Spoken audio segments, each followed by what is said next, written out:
What's up everyone, Eric here from Hardware for Gamers, and in this video I'll be taking a look at the MasterBox MB311L ARGB.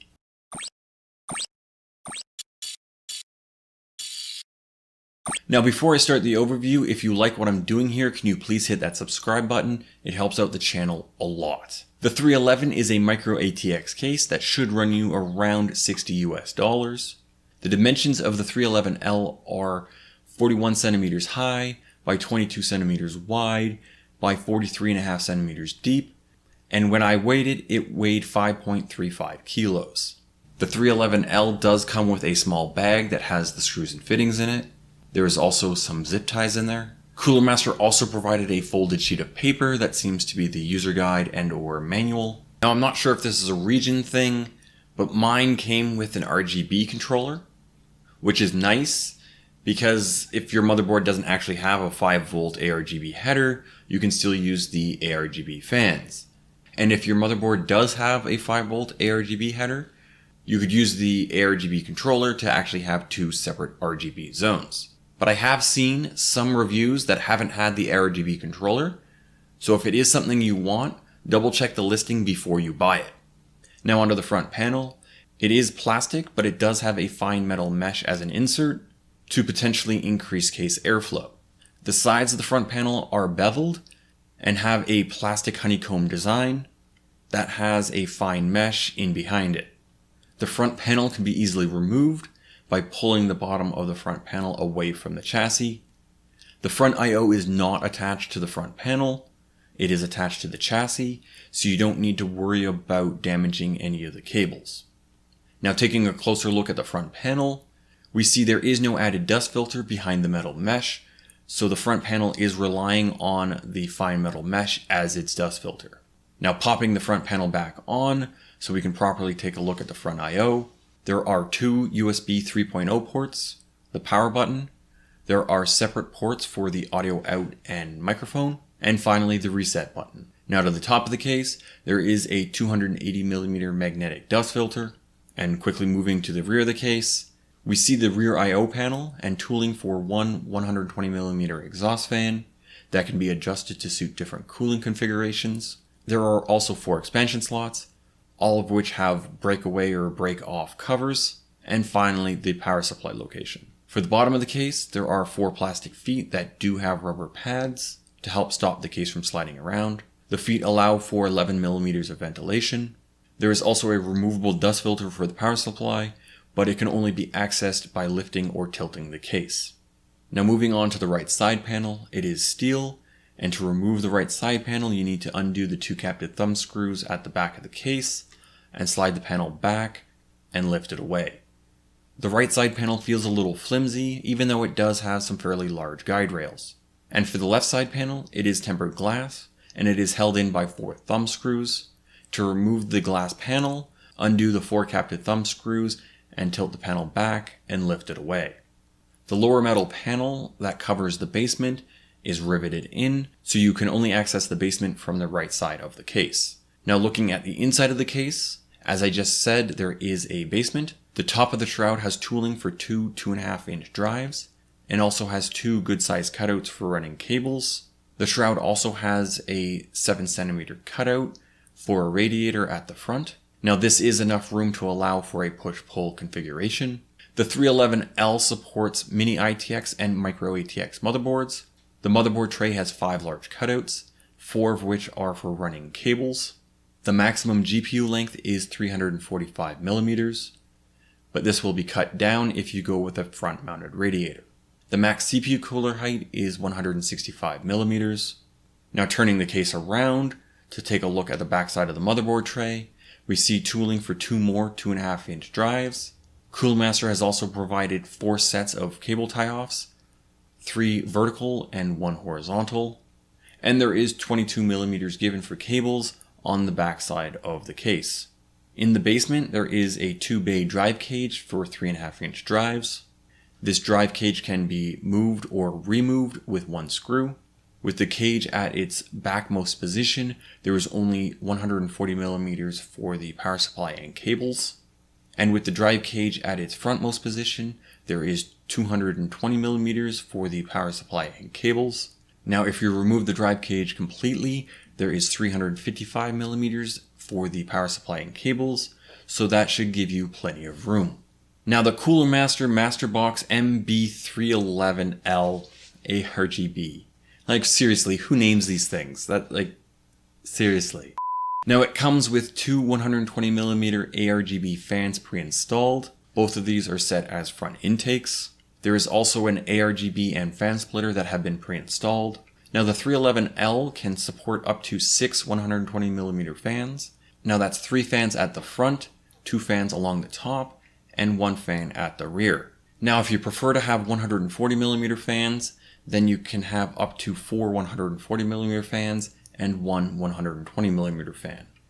So that's 2 140mm fans at the front, with 2 140mm fans along the top, with the rear still being a 120mm fan.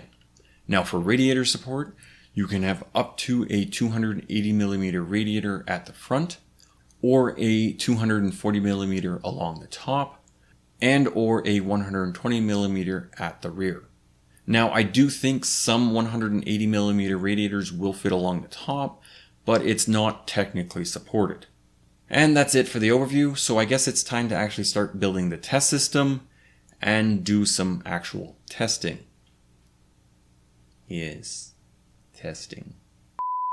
Okay, it's been a few days and that's given me time to run my tests. I also tested the stock fans in my standardized fan tests, so I'm going to start with that. For my standardized fan testing, I measured the FPM, RPM, and dBA in 6 tests. That being a 6 and 12 volt airflow test, as well as a 35 dBA noise normalized test, and a 250 FPM airflow normalized test with having no obstructions. I also perform a front panel test at 12 volts with a simulated meshed front panel and a simulated covered front panel.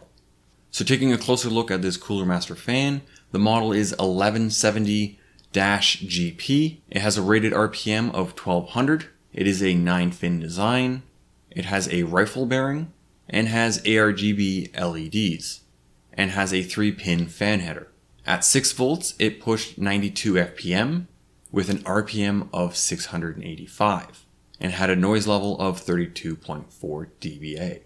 At 12 volts, it pushed 230 FPM with an RPM of 1290 and had a noise level of 36.5 dBA. For the noise normalized test, at 35 dBA, it pushed 205 FPM at an RPM of 1180. For the airflow test, this fan never actually got over 250 FPM, so I couldn't test it. Okay, moving on to the front panel charts. Again, the 1170-GP with no obstructions pushed 230 FPM. With the meshed front panel, it pushed 198 FPM. And with the covered front panel, it pushed 160 FPM.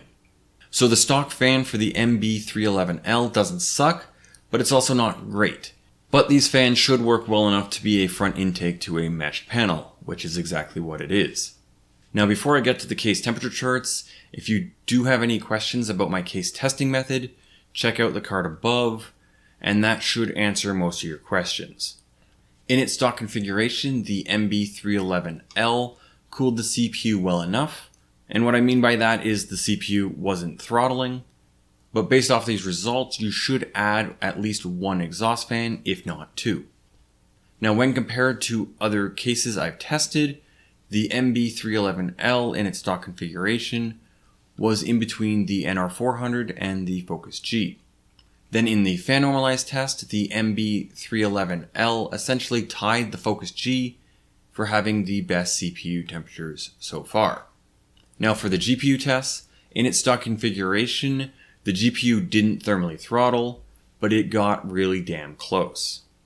So I would again recommend adding at least 1 exhaust fan, if not 2, to keep the CPU and GPU temperatures as low as you can. Now in this chart, you can see the stock air fans lack airflow when compared to the Arctic P12s in the fan normalized test. Again, when comparing the MB311L to the other cases I've tested, in its stock configuration, It was again in between the NR400 and the Focus G. So what do I think of the Cooler Master MasterBox MB311L ARGB? All in all, I feel that it did pretty well in the standardized case testing, and the included ARGB fans work well enough and actually look really nice. But just so everyone knows, the tooling of this case is pretty much the exact same as the NR400, minus the grommets and the reusable expansion slot covers, and of course the front panel and glass side panel. Now yes, the NR400 is $5 more, but I'm a little confused on why Cooler Master cheaped out on the MB311L's accessories. So yes, there is 4 2.5-inch drives, but Cooler Master only gives you accessories to use 2 of them. And the drive cage for the NR400 has accessories to house 3 3.5-inch drives, not just 2 like the MB311L. Now I understand that the MB311L does have the ARGB fans, and it might come with an ARGB controller and splitter, but I have a hard time believing that Cooler Master couldn't just add in 50 cents worth of accessories on top of that, so that you can actually use all the hard drive spaces that have been tooled for this case. I'm just really confused on why they don't let you install more hard drives in this case. So positives, the price of $60 for the build quality of the case isn't too bad. The ARGB fans work well enough while looking really nice. Now again, this is subjective, but I do like the way the case looks. It comes with a front mesh panel, which is great for airflow. There are a lot of storage options in the case, and cable management is pretty good too. Negatives, I don't understand why there are break-off expansion slot covers, and the lack of SSD and HDD accessories. Well, that's all I got for now. All the normal stuff. If you like the video, you know what to do. If you're still watching, please subscribe and hit that bell icon so you get notified whenever I drop a new video. Please follow me on Twitter at HFG_YT. And as always, thank you for watching and see you next time. Silica gel. Do not eat. Silica gel. Do not eat.